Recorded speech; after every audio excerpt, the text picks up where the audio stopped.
And just FYI, we got a message up. I got a message up on my screen saying that recording has started, so it's obviously visible to everybody. Yep, well that's good. All right, we'll make a start. So welcome everybody.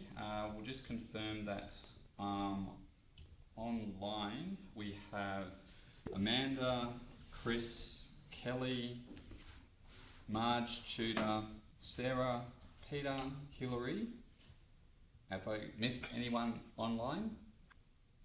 Yvette. Yvette, thank you. Your face and name's not coming up on my screen for some reason, so welcome Yvette. In the room, people from home or working remotely can see that we've got Marge, Ashley, Alicia, Shirley, John, Bob, Erica, Mark, myself and Tam. And we've got Libby and Brock here present. Just if you could, people at home, if you can just mute your button until you need to speak, just to keep background noise out. Okay, so with those welcomes, we will get into the agenda. Minutes from the last meeting, circulated yesterday. Thank you, Marge. Any questions or comments on the meeting, minutes from yesterday's meeting? No, we'll accept those as correct then. Action items from yesterday's, the action item list has been updated.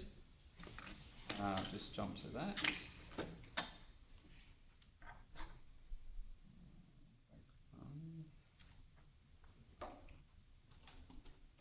Sorry. Meeting. So the action item list, just looking at the items that remain open. Starting from the top.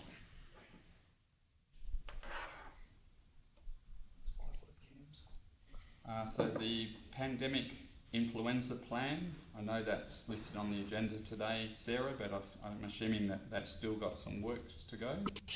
A really small bit. I've just got to address one of Mark's comments, which I was hoping to do before the meeting, but I haven't had a chance yet. Yeah, okay, so is it the case that with correcting that or adjusting that last item that's ready for adoption? Yes.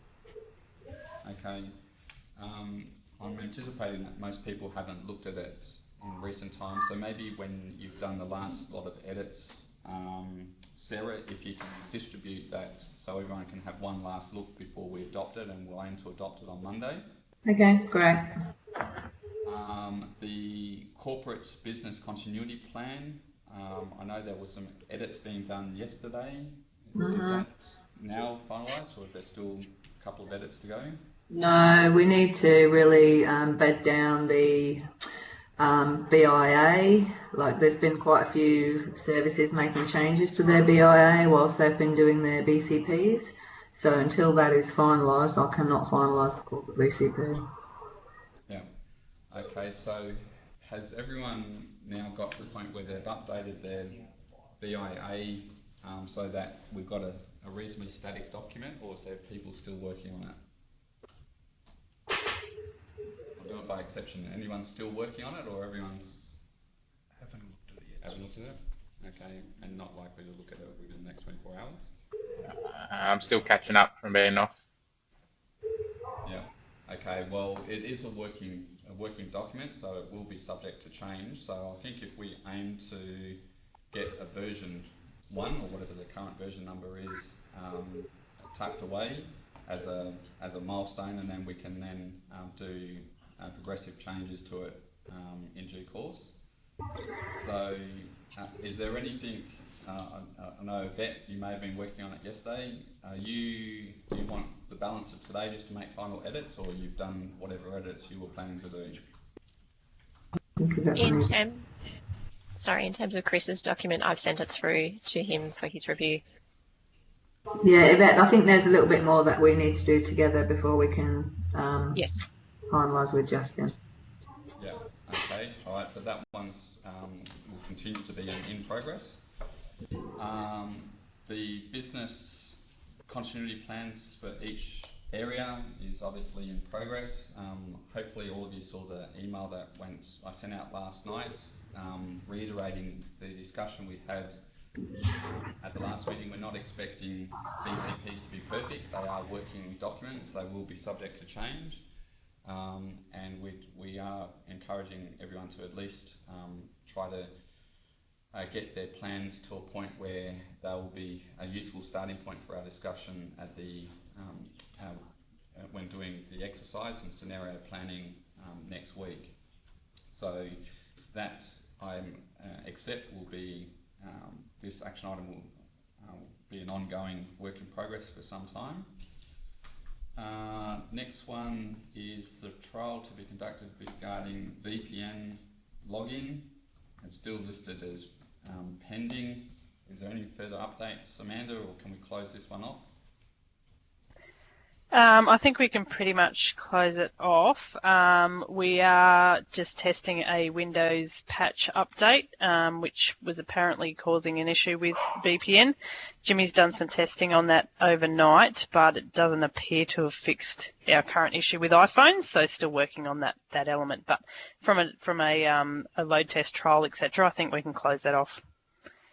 Yeah, okay. And just encourage people, if they are finding any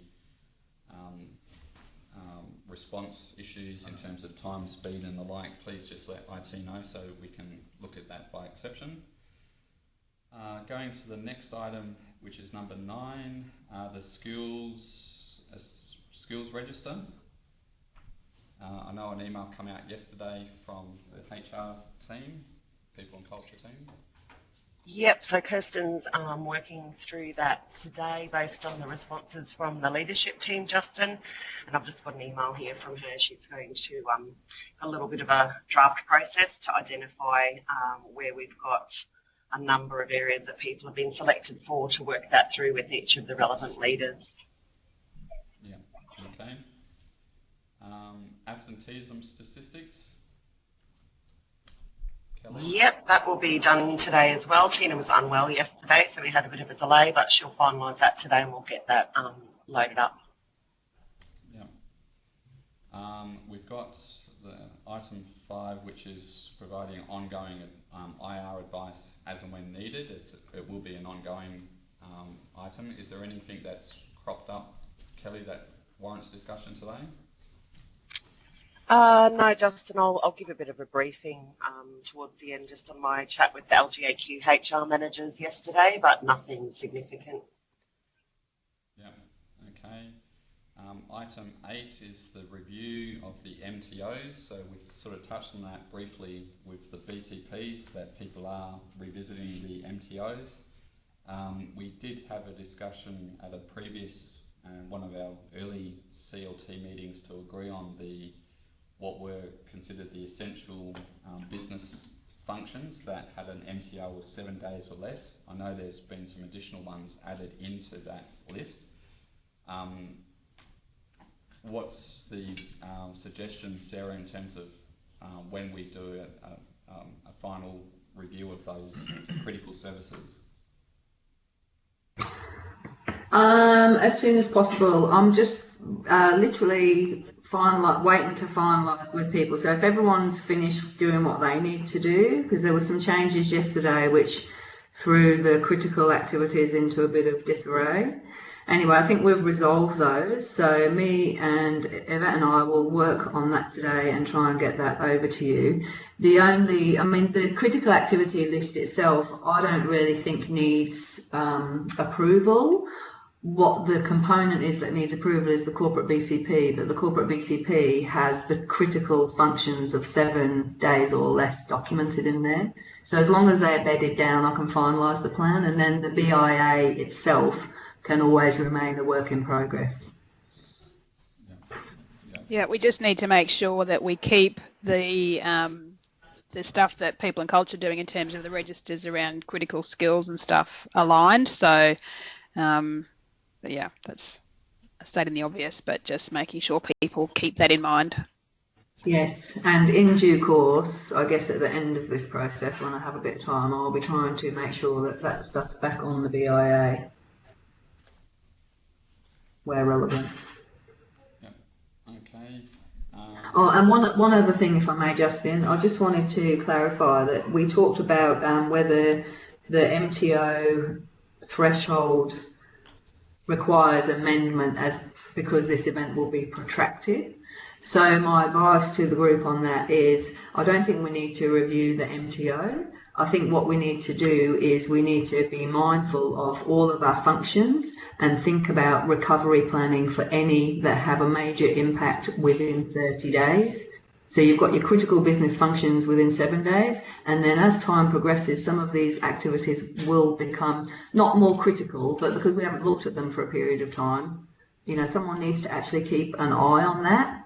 So just to flag that with managers, that it's not just all about the critical business functions. You do still need to think about those ongoing activities that have a major impact with a greater MTO of 30 days or less. Yep, noted. Action item 15, which was the setting up the MS teams for various teams. Is that just ongoing?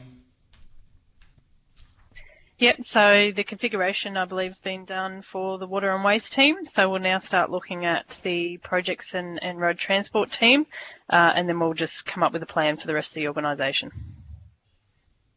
Yep, okay. Item 16, the return to work checklist. Just trying to get my button. Yeah, that's been finalised, Justin. We're now looking to finalise today a checklist for when people might be showing symptoms or be unwell to consider their isolation now that we've reached that point. The questions don't appear to be working very well, so we're going to create a checklist for that also. Yeah, okay. 23, the work order for vehicle hire. I'm assuming that's been completed. Yep. That's good. Just need to show that as completed on the register, please, of that. 26, potential use of Guardian. Various people, I know the conversation, I haven't been involved with that, so I think that's a work in progress as well. I'm not sure we've discussed that. So okay. Yeah, we haven't. That's why it's still listed as a work in progress. Is there a time? Is that time critical? That discussion? I guess my question is: are we talking about LDMG SITREP or are we talking about an organisational SITREP? Organisational SITREP in this context. So why is that talking about easier SITREPs to state if required in the future? I'm just confused what the action is, that's all, Justin.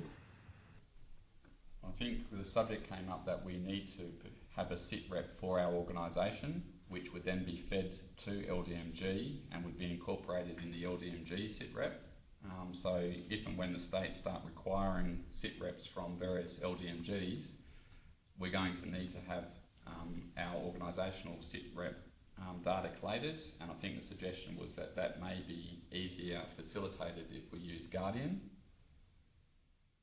Okay, I'll have another think about that then. Yeah. Thanks. A couple of ongoings.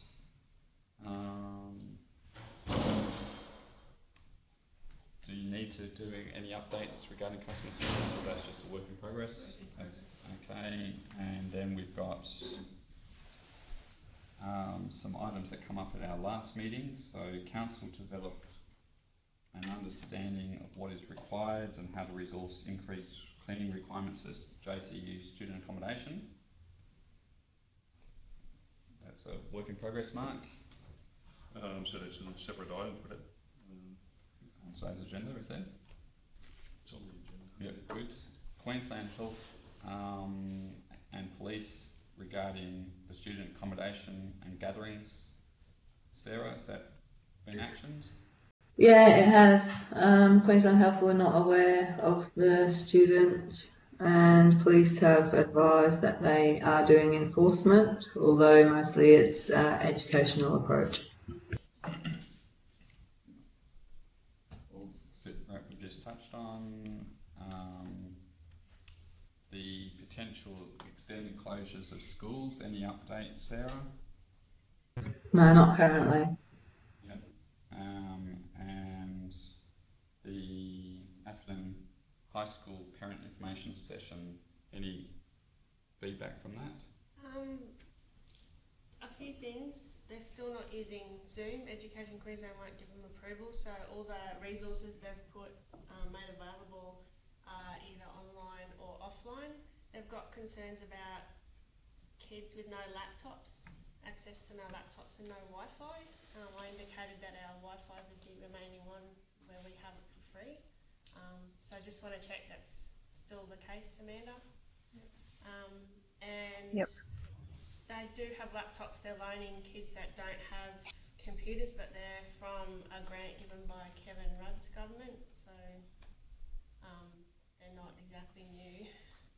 And there's concerns from parents about the only support the kids will be able to get is via email at the moment, and that if they work full time, how they're supposed to support their children. And the only other thing is the P&C and parents are lobbying Education Queensland to change their rules around using Zoom so the kids can have some interaction with the teachers. It'd be odd to put out an alert about the use of Zoom, security breaches and everything in it. Yeah, they're concerned for 18 plus. So it's a Microsoft product, so we think it'll be alright. Yeah. It's interesting the different jurisdictions, because my boys in South Australia are using Zoom and they're certainly not 18. Yeah. So. The other thing they pointed out is at the moment the schools are still open, so and they are. So that means the teachers are continuing to prepare online material. If the school's closed, that will stop. Yeah. Okay, so that's the action items. Back to the agenda. We've just talked about the influencer plan. Anything else that you need to add, Sarah, or we've covered that sufficiently? No, I think that's fine, thank you, Justin. Item 4 is the trigger points for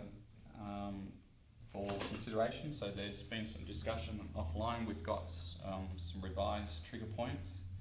Have they been circulated? Probably haven't been circulated to everyone. No, they haven't. I've addressed Mark's comments. I've just sent an email to Bob. I can't find. Bob did provide me with some feedback, but I've misplaced it. So I'll have to resend it. I incorporated those, I think, people's feedback in my edits on the pandemic plan too. So just a summary there. Yeah. So for the purpose of the minutes, what we'll do is we'll say that the trigger points have been endorsed by endorsed by the executive, and we'll circulate them. So unless anyone's got any reservations to the trigger points when they see them, they'll be adopted as is. They're definitely in the plan, Justin. So I'll circulate that today as soon as I've finished, and if anybody's got any feedback, they can let me know. Yeah. The student accommodation item. It says an attachment, but I didn't see the attachment. So The attachment is on the in SharePoint. Is it? In the documentation for this meeting. I just open it from there. Okay. Sorry, just bear with me. I'll just.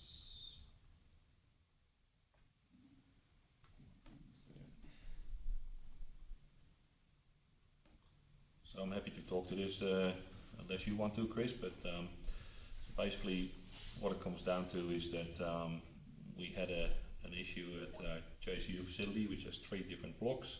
One of the students in the facility was in self-isolation, but due to the layout of the blocks, that's probably not a very effective self-isolation because they share the kitchens. That person has now come back negative for COVID-19, so that's all good. But considering that we have a caretaker who has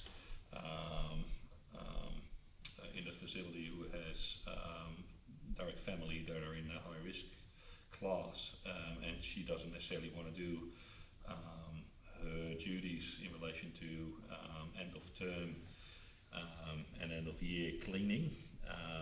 And she actually doesn't have a current contract at the moment as well.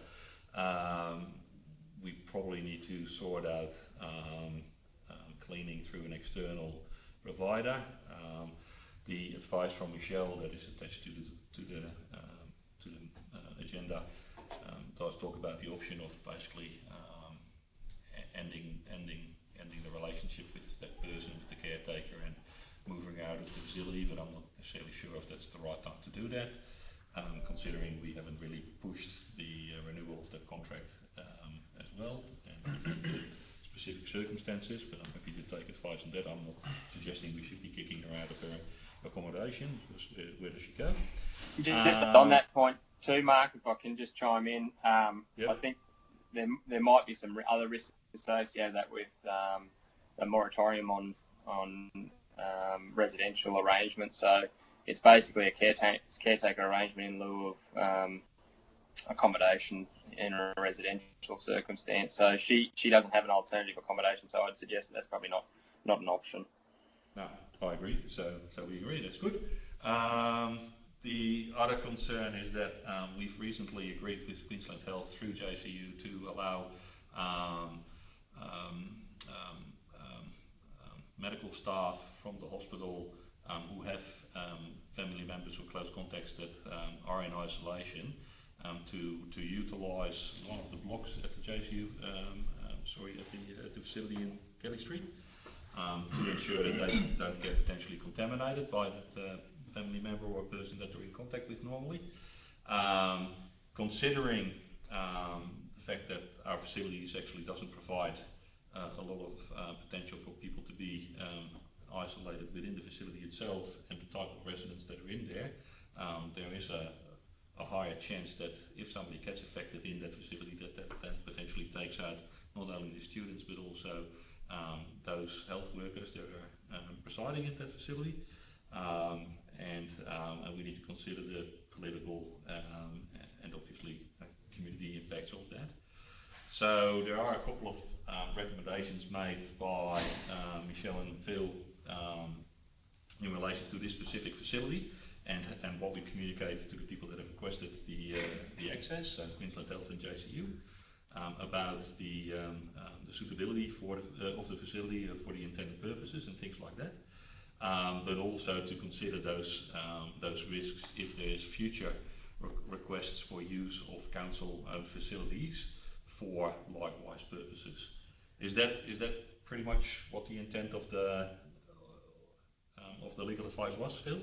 Yeah. Look, Mark, I think we highlighted some of the risks. We just I think they're probably around making sure that when Queensland Health are putting in these requests, that whoever's making those decisions is aware of what the functionality of that facility is, because it's essentially a backpacker's accommodation. And I know that there's been some discussion around backpacker accommodation and the suitability, like you said, Mark, for isolating people, given that they've got shared bathrooms, shared kitchens and those sorts of things. So it was really about just putting some information up front so that if we get these requests from whether it be JCU or Queensland Health, we're putting it back to Queensland Health being the lead agency when they're requesting accommodation and making sure they're aware of what the facility is like before they're actually going and putting people in there. Because if they're putting staff in there to sort of isolate them from their family, and then you've got JCU going and putting students in there that are potentially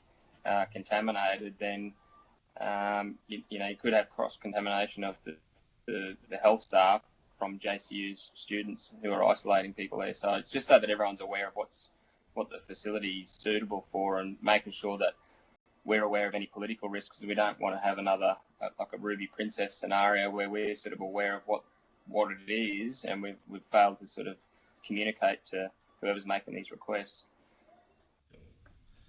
Just a quick question, guys. Is there a reason why alternative accommodation couldn't be sourced?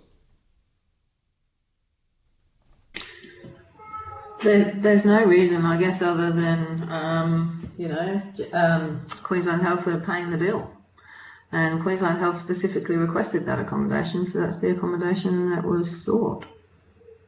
Yeah, and I guess just on Sarah's point, Paul, we actually, when the request from JCU came through for the use of by Queensland Health, we sort of we suggested, and I think Sarah raised it at the LDMG meeting, that those sort of requests would be useful coming through LDMG so that we can have, awareness of what resources Queensland Health requires, so that any of the people around the table could actually contribute in finding those resources that are suitable. So all requests from any external agency in relation to any emergency or disaster should come through the LDMG, or at least through myself. We actually have a procedure on that at council. I would have just thought from a risk management point of view that you'd want all self-contained cabins. I mean, that makes sense.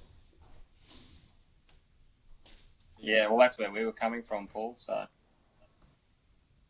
All right, so what's needed So, in so terms of in the facilities strategic assets SITREP, we've basically copy-pasted the reworded it a little bit to make it more recommendations of the legal advice into our SITREP, which basically comes down to indeed making sure that all these requests from external parties to use our facilities go through the LDMG.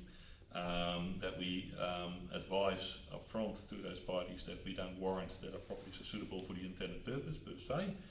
That we request details of measures to be taken in respect to the use of the facilities to negate and increase risk in the spread of COVID-19, and that we seek written acknowledgement from the requesting party that that council offers the property as is, that the requesting party is responsible for returning the property to its original state, including deep cleaning and all that type of stuff. And also that we put together a bit of forward planning to assess the facilities that we have available that could potentially be requested in the future, and that we have undertaken risk assessments and have a generic document addressing the issues around suitability, cleaning, legal impact, and all those type of things as such. So those are the recommendations that I took out of this. Yeah. So those recommendations, Yvette, for the purpose of the minutes, are in the strategic assets SITREP report. Is everyone supportive, or any further comments on those recommendations as just listed by Mark? Okay, so those have been accepted. So thanks, Phil. that's all right, Mark. No worries. Michelle did the bulk of that one, so I have to thank her. Yep. Okay, so the next agenda item is the SITREPs from each business area. Given that you've just half done the strategic assets, do you want to finish off on that one? Is there any other items to do with fleet? I'm happy for Chris to do that. Yeah. So Chris, if you just want to provide your SITREP and any recommendations, albeit we just dealt with one of the key ones. Yep. So there was the sorry, I'm just jumping. So there was just the recommendations regarding the fleet to hire the 10 commercial vehicles, which I believe was discussed at BLT. Yeah. So I think everyone's pretty comfortable with that one. I believe Sarah's going to head down or request some photos for roadworthy condition and just get ahead of the game with those vehicles she's looking to secure. Yeah. So I think Phil already touched on the fact that there was an email that I sent to my team letting them know that any requests for facility use should be coming through LDMG. So I'm just making sure we're on the same page there. There was the we've been taking action on all our facilities to put signage up and lock appropriate facilities where possible. We have an issue with a lot of our tall blocks where they're actually unable to be locked. So I believe the team have been putting up some sort of like bunting and signage to stop people going in there. Where we can, people have already jimmied a few of the locks. At Kirai Campground, for example, they already broke the door open, which is not uncommon for our public members to do so, to go in. And our facilities team at that same site have also pulled down the camping signs there to stop encouraging people camping there. The sit rep had an attached spreadsheet for toilet blocks that are currently closed and open and where they're located. So if anyone's got any questions of that table, they have an opportunity to see that. Just let us know. Okay, any questions or comments in relation to strategic assets? So I've just got one more a conversation. It was going to be a recommendation, but stumbled into a bit of a roadblock this morning and yesterday afternoon. The swimming pool closure. I was going to recommend this morning that we look at taking over the ongoing operations of the swimming pool internally to keep the pool ticking over in its basic operations. The reason I was going to recommend that is that the pool currently employs 20 people, and given the job keeper allowance, my understanding of that at the moment, and I've had a bit of a chat to a few other staff people to understand the ins and outs of that, is that the employer is still required to pay the employee the overhead costs such as super, etc., on the hours that person works. And the current pool manager is saying that she would actually be unable to pay those staff if they were to do the minimum hours to keep the pool going, those overheads, as she has no revenue coming in. And the reason we've stumbled on the recommendation is having a chat with my team and getting a feel of how everyone else is going. I'm unsure if we actually have the capacity to do that now internally, and I'd like to explore potentially paying a contractor to potentially deliver those services, which would still impact council's budget to deliver that in the meantime, if that's all making sense. Okay, so any comments or questions on that one?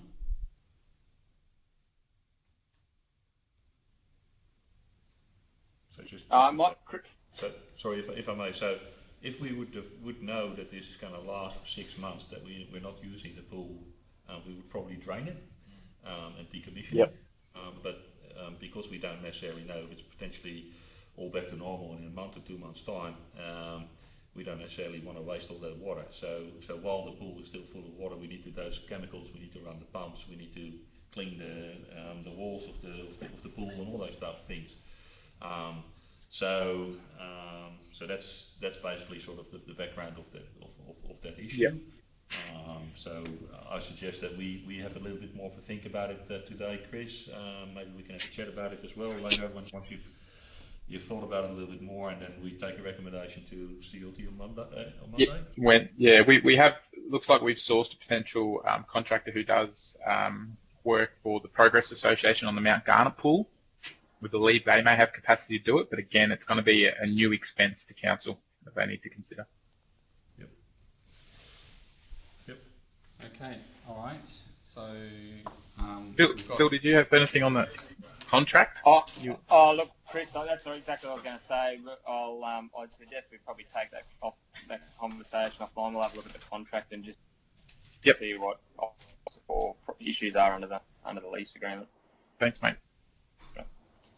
All right. So, Yvette, just for the purpose of the minutes, we got the recommendations regarding fleets from the strategic assets SITREP report. If you can record those in the minutes as noting the decision regarding the hire of extra vehicles. Next item is just for information for people. I think we've raised the purchase order for 8 weeks for those vehicles, $51,000. So there is an increased cost.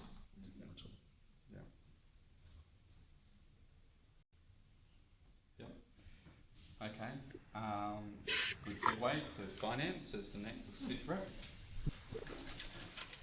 Finance isn't typically finance. So the SITREP that I have in there today is just with regards to the initial shopping list that we had for COVID-19 activities. One of the items on there was a UV or UVC light, so like a sanitizer type light. We had some details come back from suppliers that we can get these lights from, but obviously myself and my staff aren't experts in this situation. So wanting to come to this group to present some options. So there's some options of fixed lights, and then there's an option of a handheld light. However, I did want to raise the point that the supplier has said too much exposure for somebody using these lights can affect your sight. It can cause skin irritation and burns and that sort of thing.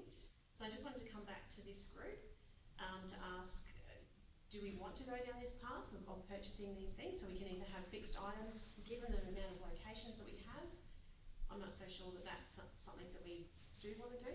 And then if we do have a handheld item, is the intent that that we then sanitise with this light after we have an area that is infected, or is it something that we do every day? What is the intent of these things, which will help me determine, do we buy them, how many, also have an understanding of who is going to use these things.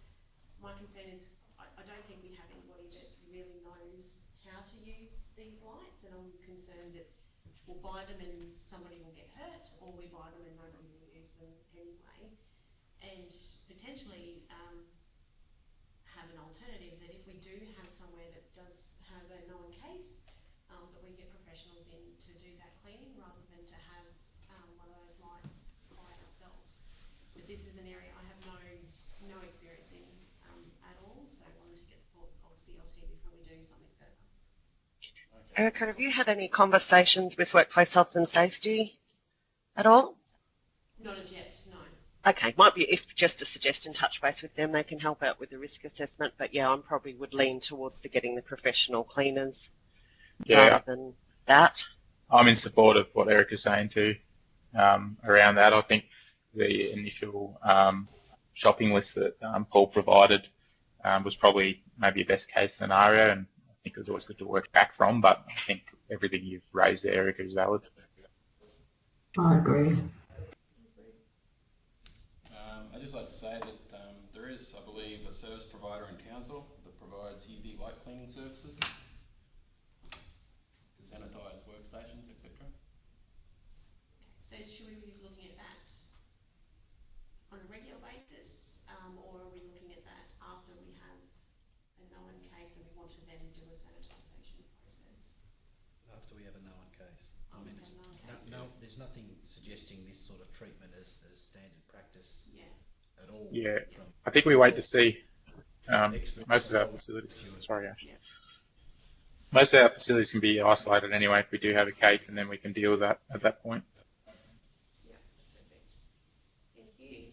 Okay, anything else, Erica? I haven't got a set rep for it, but what I'm working on at the moment, and I'll need to talk to ELT obviously, for budget. The new council's coming out, budgets and all that sort of thing.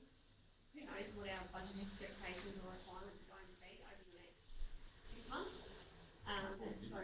Sorry?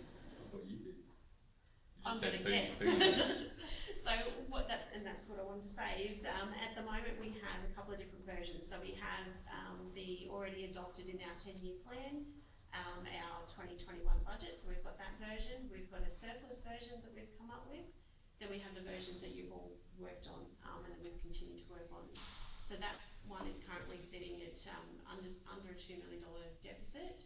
However, now I think I'm working on creating a COVID-19 version, but I'll share that with ELT. So I'm not going to ask for each of the managers to put in because it's just too unknown, and at the moment putting extra work into it. So what I'm going to do, just at a very high level, use the existing numbers that we have, potentially have a no increase to rates or a very minimal increase to rates, heightened activities within facilities, roads, water, wastewater, heightened expenses in that space, but potentially pull back some of the libraries, the galleries, that kind of thing based on closures. So just high level numbers at this point in time. Once we get in, then I propose at our review point in time that once we know what we know, we can make adjustments in that space. Apart from that, I'm not really sure what to do in that space. But if you're happy with that, I'll continue down that path and have a version for ELT shortly. Yep. In the side of that, Justin, have you had an opportunity to talk to the state and ask the question about the ability to defer the budget, just like the state and the federal government have done? Yeah, it came up in the CEO's forum yesterday. Pretty much all the CEOs that were on the forum didn't want to delay the adoption of the budget because of things such as adopting rates and the like. So it seemed that the prevailing view was that a light version of the budget be adopted at the end of June, and with a more detailed budget being adopted as a variation either 3 or 6 months down the track once further information comes to hand. But yeah, the prevailing view was that deferring the budget actually probably didn't actually achieve anything. If anything, it may have made things worse. So we'll go to the next item then. Is system Justin, sorry, just to confirm with regards to the budget discussion, there's implications for the operational plan. So I suggest that we defer the compilation of the operational plan initiatives until May, have a pause on that until we know what is happening with respect to the budget and what projects people may or may not be able to deliver. I think we should really be starting to firm up what we think we can deliver this year. We know what the impact's been to date, and we know that there are a number of projects or initiatives that have been either put on hold or likely to be put on hold given our capacity issues. So, and the incoming council is going to want to know what we've changed in terms of the year budget. So a suggestion would be that we collate the third quarter operational plan review with a focus on what we're reducing or not going to do, and use that to capture the adjustment for the current year.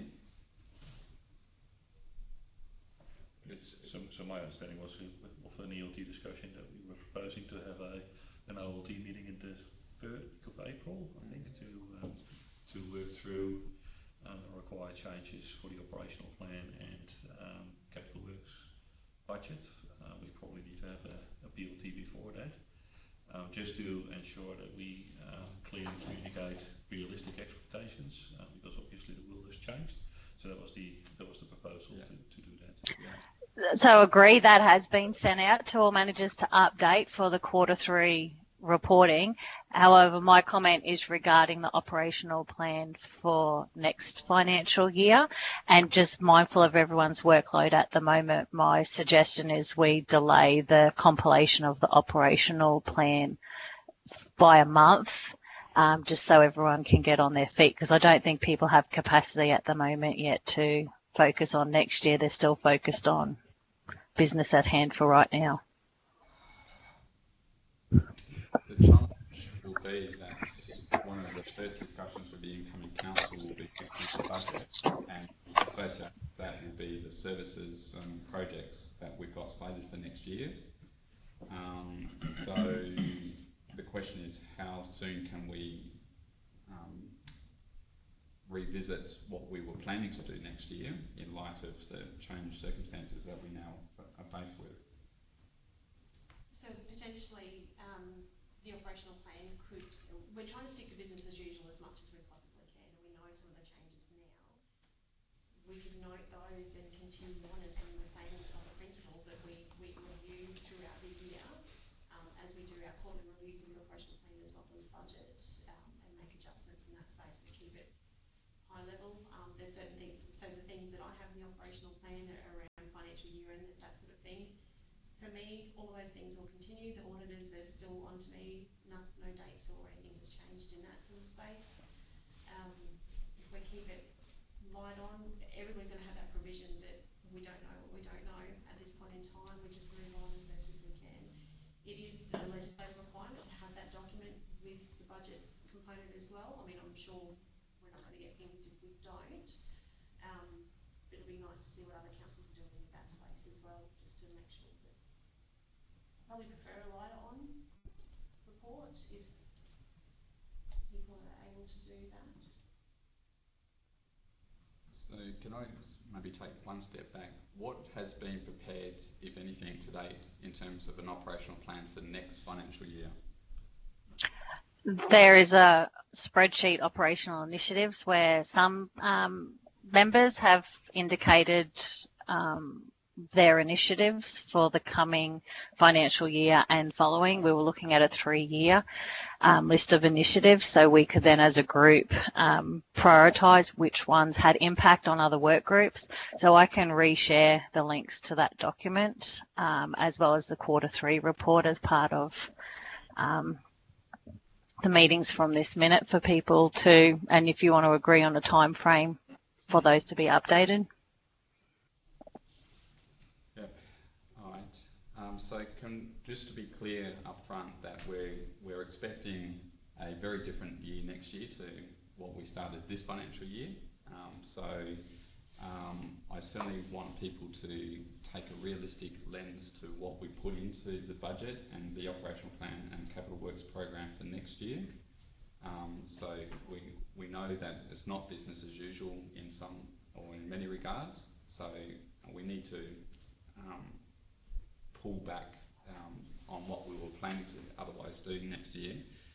The question I've got in my head at present is how do we capture that, and so we can have the conversation with the council to say this is what we're not going to do, or this is what we've deferred or delayed or pushed back given the current circumstances. So some areas that are using it, like the libraries, the galleries, all those components are easy to do that now. And a lot of those things have events that are planned for quite some time as well. So we can collate those types of things. But there's going to be other areas where we're changing just because we're reacting to this. We're still doing business as usual, but other things have been put on hold. So we could start. Nick, I think the spreadsheet that you've got done up, that you've asked us to add to over the next 3 years, potentially we could use that as the tool to identify what we're pushing out and give that to council, because we can push it out and then identify on a different tab or even in the same tab. Is it COVID-19 impact? Yeah. Agree. So there's the ability within that spreadsheet to flag which year that you think that would be delivered. So we were looking at a 3-year, so acknowledge that work planned potentially for next year could be pushed out by a year or 2, but we were looking at a 3-year horizon. And potentially some of those things for different areas may get pushed out for the 3 years. So I don't know, that's just a suggestion going forward of a way to manage it. All right, so it sounds like we've got a tool, and so if we look to update that information, as Mark said, we at our last executive we were looking at having an organisational leadership team meeting, I think in the week beginning the 20th of April. We'll do it late in that week. So what, as best you can, if you can update those spreadsheets, and then we can have the discussion at OLT to say this is what we've pushed back, and if worst comes to worst, we'll use that as a bit of a brainstorming session to agree on what our work priorities and commitments will be for the next year. Might also be good timing because we might have a better understanding then of what the new council actually wants us potentially to do in relation to specific approaches as well. Yes, that's another thing we need to take into consideration. Yeah. Yes, it is. Just note that the new council may want to introduce measures like other councils have done, delayed rates payments or something like that. The main thing. They might also want us to focus on completely different activities and projects. Yes, lots of unknowns. All right, so we'll get for the purpose of the minutes, Yvette, if you can confirm that, we'll have an OLT meeting in the week beginning Monday the 20th of April. Prior to that meeting, if business units can update the operational plan, scheduling of operational initiatives, and if the PLT can revisit the capital works program as best you can by that date, and we'll use that date as a reference point to see how we're tracking and what the future looks like based on the planning to that point in time. Okay, everyone clear on that? We'll move then to systems and information. Yep, so yep, just a quick update from me. So pretty much ICT's almost back to business as usual after the latest round of everyone moving to start working from offsite. The ticket queue quite high, so they're going to start focusing on that over the next couple of days and get that back under control. As I mentioned earlier, we've still got the issue with VPN through an iPhone with the latest version, so still working through that. Appears the Windows patch didn't fix that, so there must still be some other issue. In relation to just usage and on our networks, so we're ranging between 20 and 30 people on the terminal server, which is pretty good because we've got up to 50 licenses. And through the VPN yesterday, in 24-hour period, we had about 86 people log on. So we're sitting just over sort of the 60 megabits around, and our highest peak was around sort of lunchtime actually, so around 12 o'clock was sort of our highest peak usage, but it's definitely still within our capacity and a bit of space there to spare. It's when kids are napping, Amanda. Yeah, that's right. So business services is still business as usual, progressing obviously with the cloud project following the last meeting, and the final lot of multi-factor should be going out and getting switched on in days. So all those registrations were due to be done by yesterday or today, I believe. The only other element I just wanted to raise is we're getting a number of requests for configuration and system changes to try and make functions more digital than what they were before. Obviously, at this point in time, obviously with the cloud project, business services are very busy focusing on that. And unless it's to do with a critical business activity, we don't have the capacity to be making substantial system changes right now. So just working through those, flagging them, and if it's something that we can actually postpone a little and deliver once the cloud project's finished, then that's what we'll be sort of proposing. Fair enough. Any questions or comments for Amanda? Okay, if not, water and waste. John? Okay. So I guess generally speaking, operations are stable within a heightened state of vigilance in regards to personal protection. Actions for this week include, we did start commencing the staff redeployment, and that will continue through next week because there are a number of people that are on a rolling roster because we can't necessarily effectively use them wholly at home, so we need to establish that roster. So we do actually have them at work as well as working at home. Based on what Amanda was saying about Microsoft Teams, we're now at the stage of trying to operationalise that system so everyone's comfortable in terms of using that environment.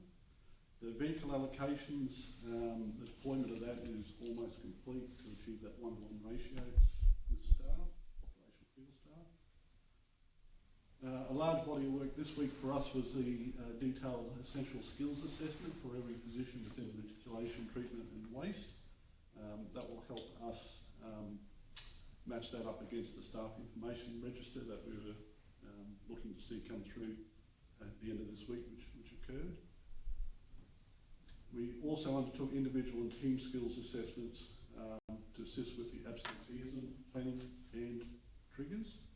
We developed a database of personnel across the organisation who are known to possess skills essential for water and wastewater service delivery.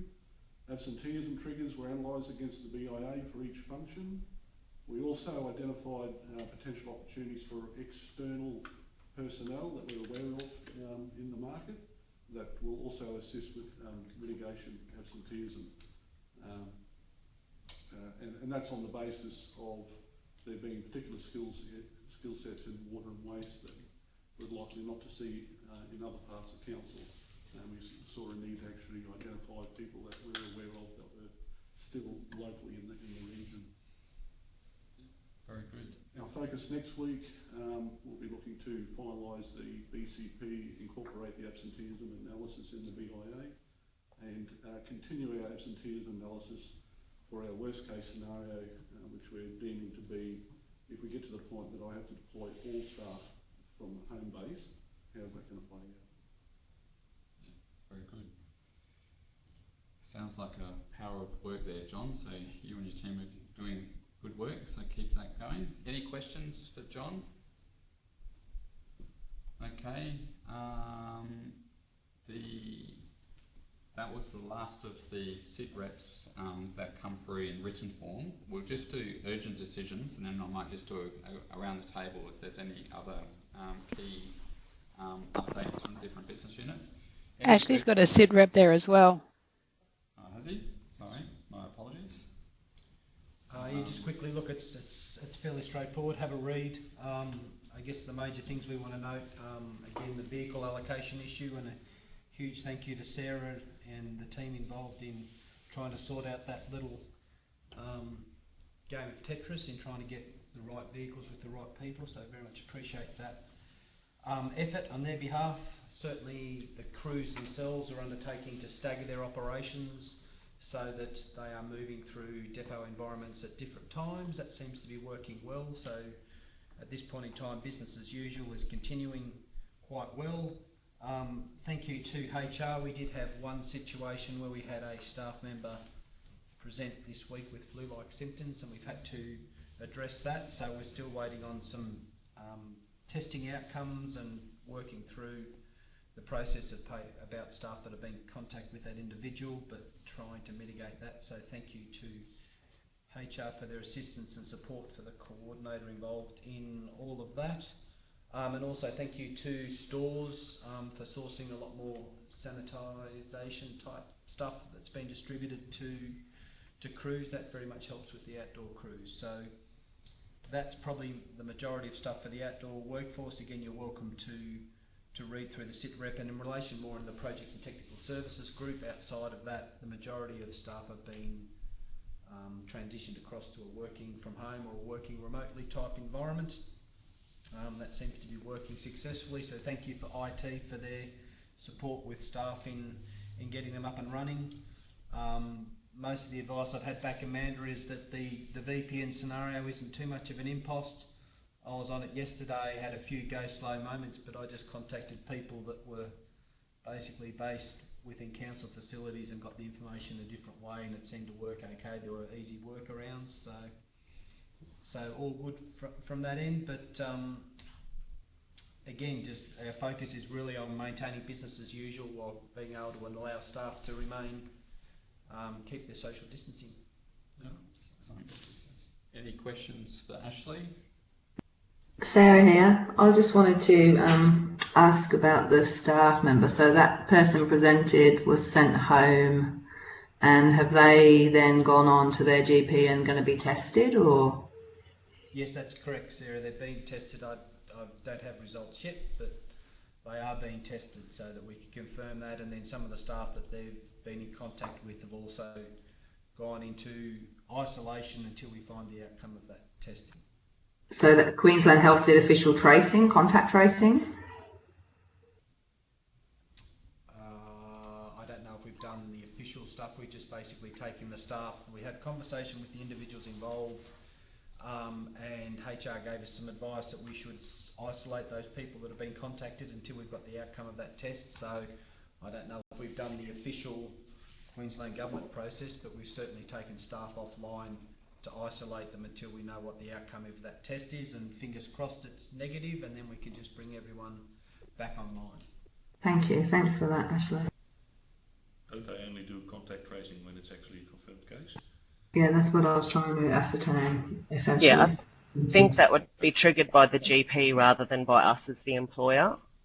Yeah, that's right, Kelly, it would. Yeah. Okay. So just checking, is there any urgent decisions required today? If not, we'll do the around the table, just by exception, just any key matters of concern or key updates from people. Mark? No? Paul? No.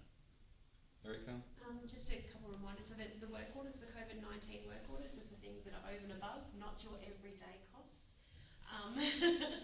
So it's over and above your normal business. If you normally hear from 9 to 5, then that's your normal work orders. The COVID-19 numbers are for over and above time, over and above expenditure, extra sanitisation products, all that sort of stuff. And then the budget, so the current 1920, so we have a current 1920 budget that's trying to stay within those parameters. That hasn't changed. You don't need to pull back, but you also don't need to ramp up as such. So to stay within those budget constraints, you may have to reshuffle things around based on each circumstance, but that's the budget we're still trying to stick to. So obviously, I'm assuming that's why we're making decisions here in this forum. Yeah. For example, about additional fleet. Yes. So I can't still bet $50,000 somewhere else. So that's over and above the expenditure that we've approved. But at the moment, we haven't approved the go forth and spend whatever you can kind of scenario. So business as usual in accordance with the approved budget. Yep. Other stuff decided here. Correct. Sarah here, just to let you know that there is some discussion at a state level around the activation of counter disaster operations. Has not been confirmed, but I know that it is being discussed currently. So I guess my reasoning, Erica, for being the problem child was to try and capture time associated with that. I don't care if it's coming from our standard operational budget lines, but are we trying to capture the time associated with planning for this event? So we've followed similar to what NDRRA, whatever it's called now, those types of scenarios, and what they generally look for, and the guidance around that is the over and above. Your normal hours aren't part of that disaster component. You're going to be here anyway. It's that if you're doing extra overtime, if you're buying extra products, if you're doing the extra component, that's what we want to capture. We are a local government. We do respond to many different things all the time. That's our normal business. But it's the over and above our normal business hours and the expenditure that we're capturing at this point. Unless CLT want to do differently, that's the approach that we've taken with this. Okay, Bob? No, nothing, Justin. John? Any Monday? Come. Probably just an update on customer service. So A1's been closed now. Haven't had any negative feedback to date, and I was just wondering if anybody else has. So hasn't had any feedback from community, which is good. I've just seen a couple of people walk up to the door and walk away again, but that's all. So there is a doorbell there that they can ring, and we can serve through the window that comes down to it, but most people have been pretty genuine and trying to keep the distance and understand the practicalities behind it. So I just wanted to double check with everybody that there was no other feedback anywhere. There was one unusual case yesterday. He come to the door and he was trying to access the library because he had to log onto some software. He's got like a battery in his heart or something, and he had to sync something up, and he was directed to go to the hospital. Yep. Did you want to reference, I don't know if it was done previously, the new First Nations coordination resource? So so CLT endorsed at Wednesday's meeting, Francis has been appointed through the DP's office as the representative for First Nation peoples for the Tableland area through DAPSIP. So Francis came to our community support disaster meeting yesterday and was introduced across all agencies that were in attendance. So she's hit the ground running, and she's already working with Mamu, Mulungu, Yabamiju, and a few others across the organisations.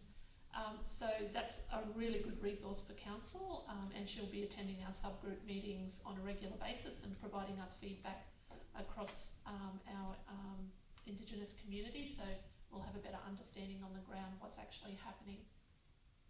Do we have any Indigenous employees that we need to do anything additional for in terms of trying to manage the risk for their communities? Kelly probably could answer that better. Yes, we do have Indigenous employees. Kelly, I'll probably get you to speak on that from an IR perspective though. Yep, so we, with the changes with the, for Aboriginal and Torres Strait Islander employees over 50 are currently identifying any that still may be at risk in the workplace, as well as everyone else who might be over 60 or 70 to identify if they're still in the workplace. And we're going to be speaking with the leadership team today, hopefully, about those and taking any appropriate action. We've already identified previous to the age 50, all Aboriginal Torres Strait Islanders, and provided advice through the leadership team on those. All right, that's good. Tam? Our only thing we're getting a few questions about at the moment, out of the norm, is the new national parks closures. The information is really confusing. The media's reporting it differently. And Nick and I are just working out now how we share that information. From what I worked out, from what I interpreted, they're only closing facilities in high-use parks. And when I looked at their list of parks, we only had Dambulla. So, yeah, that was my interpretation of it. But the way the media's reporting it, it's different. And, yeah, we're getting questions. So, before I share that information on our social media, I just want to make sure I put our community relevant words around it and make sure I've got them right. And can you provide that to Bubs so we can do a knowledge base as well? Yeah. Thank you. Yep. And everyone knows that Lake Tinaroo's closed? Yeah, closed like earlier in the week. Except for the boat ramps. Yeah, that's an interesting conversation. some So, would have told Parks and Wildlife that we own the boat ramps. Just so it's stating the obvious, but Lake Tinaroo is obviously highly used lake, and based on state government instructions, you can't even swim in it now. That's the black and white interpretation. So is QPS? I'm assuming should be some water. No, so some water are going to be fishing people out of the lake and sending them home. Well, I mean, it's their asset, so you think ultimately they're the only ones that have the ability to, I guess, essentially close it all. They own it. Oh, QPS would be. Police have Oh, power. sorry, QPS. I thought you said Queensland Wildlife. All right. Anyway, let's watch this space. Ashley? There is potential implications, like we just talked about Lake Tinaroo, but my interpretation of this advice from Queensland National Parks refers to closure of high-use visitor locations, and that includes picnic and day-use areas, toilet, shower, lookouts, swimming holes, mountain bike and walking tracks and trails, etc. Yeah. So what is the implications for us as landowners around Miller Falls? As an example, there's implications potentially for Lake Eacham, Atherton Mountain Bike Park, and a range of assets. I don't think if you follow their link and follow and go somewhere else, and eventually you find a list of the parks that they consider high use. So this is the confusing bit. It says it's closing them in high use parks, but when they define high use parks, there's this other list somewhere else. So what we think is high use on a statewide, from a statewide perspective, is not high use. So this is the confusing thing. Well, everything's confusing. They're saying you can't go fishing, boating, but you're allowed. I'll work that one out. You're allowed to paddle a canoe. Yeah, you're allowed to fish as long as you're providing food for your family. But not in Lake But Tinaroo. not in Tinaroo. Or any state sun water area. So yeah, that we're just I would suggest we leave their shit with them, and we just basically just communicate what they put on their websites, and we can't help if it's confusing, to be quite honest. But we've got enough to think about in relation to our own stuff. I guess we put. Yeah, I was going to say we put signage up at Malanda Falls. Are we? Do you want to action a bit more closure measures at Miller Falls? Well, we closed the toilet block there, I think. Yep. To be quite honest, you're not going to. Doesn't matter what you put there. If people want to get in, they're going to get in. It's up to the police to monitor and enforce it. Yeah, correct. We can burn a lot of money and effort in trying to close everything that we potentially have have some responsibility for. I tend to think. I don't think it helps a lot, to be quite honest. No, I think we tend to just stick with our communication platforms and say they're closed to the public, and that's really all we can do. If we start trying to make physical barriers, people just pull them down anyway. We've already seen it with the talk blocks.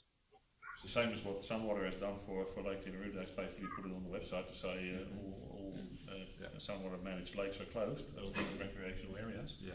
That's it.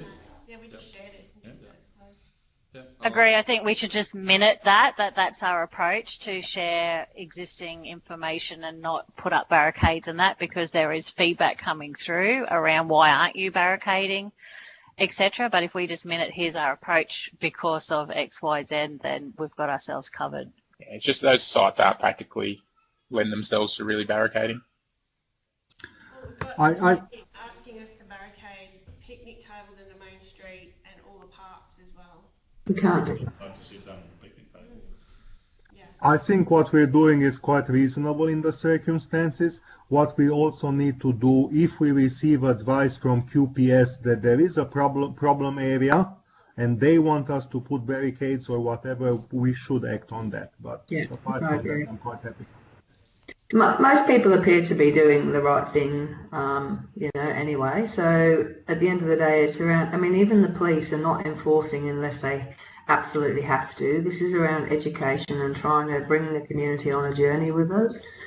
I agree with Mark and Tudor. Barricading everything, it makes no sense. Okay, we'll move off that. Ashley, anything else? Nothing for myself. Okay, Hillary? Nope. Kelly? Just an update from LGAQ. They're actually going to be seeking to come up with an MOU with unions to relax working hours. So standard operating hours can be 6 to 11 p.m. during this time. Also looking to agree some reduction in the minimum hours payable to part-timers and casuals, and reducing the period of time that the notice period that we need to give to people to direct them to take annual and long service leave. So we'll see how that goes, and just a number of other councils, just to let everybody know we're doing a pretty good job. Some of the other councils said yesterday they have nobody working from home because nobody has asked them to work from home yet, so that's a bit disturbing. And another council, their solution to the vehicle issue is to have 2 people travel together in the vehicle. So just want to acknowledge that for the efforts that we're making, we are ahead of a number of other councils. And hopefully we'll hear from LGAQ about that, the union MOU in due course. Yeah, just checking, seeing you've referenced the unions. Are they getting a copy of our staff updates? Yep, they sure are. We've got a really good relationship with our union, so they've actually called us to check in that we're alive and going okay. But yeah, we send those every time you send a comms out. That's going to the unions, Justin. Yeah. Yes. I'll just flag it. I don't necessarily want to meet, but it came up in the CEO's forum that a number of the other councils are meeting with their union representatives. I think possibly fortnightly. I don't necessarily want to meet, but if there's a good, if there's merit in meeting with them just to do a face-to-face update, just to try to troubleshoot anything, I'll leave that with you, Kelly, to make that call. Yeah, we've agreed we're just going to do a half an hour. They wanted a JCC, but they're not getting that, so I'm just going to give them a half-hour teleconference every fortnight at this point. The only other thing to mention from yesterday is that the LGAQ is lobbying for councils to be covered by the JobKeeper allowance. Obviously that's confidential and that will take its course through government, but there is some work being done there as well. Yep, okay. Tudor? Yeah, nothing from this end. Thanks, Justin. Okay. Phil? Yeah, look, Justin, we don't have, we're sort of just getting back on the business as usual activities. We've had a couple of things we're helping out around the place with, but other than that, we've got everyone working from home now and no significant issues. So. Yeah, okay. Nicole? No, nothing further to add, thanks. Okay, Peter, anything from you? Yeah, I've got a couple of things. Just with general safety related matters, can that still be passed through for our safety team and that sort of stuff? Also, the flu vax for Atherton, they've just run out for this week, so they may take a week or two to get those in. Okay.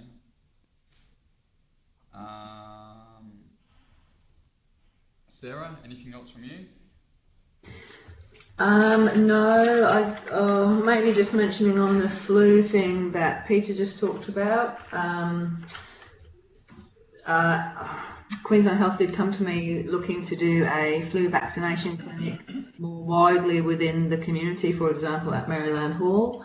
So I'm not sure how that will impact us going forward. In terms of LDMG, we haven't met again yet. We remain at Lean Forward. Justin, I am probably going to catch up with you. I have a whole page of potential agenda items that we could probably raise with LDMG, whether that's in a meeting or some kind of communication out, but I'll catch up with you after the meeting. Yep, okay. Yvette, anything from you? None from me. Okay. All right. Well, on that note, we'll close today's meeting and we'll come back together on Monday. Hopefully there's no great announcements over the weekend. So Monday's meeting, given today's longer meeting, hopefully will be pretty short and sharp. So we'll see what announcements come out. So thanks everyone. And talk to you or see you soon. Thanks. Thank you. Thanks. Bye. Thank you.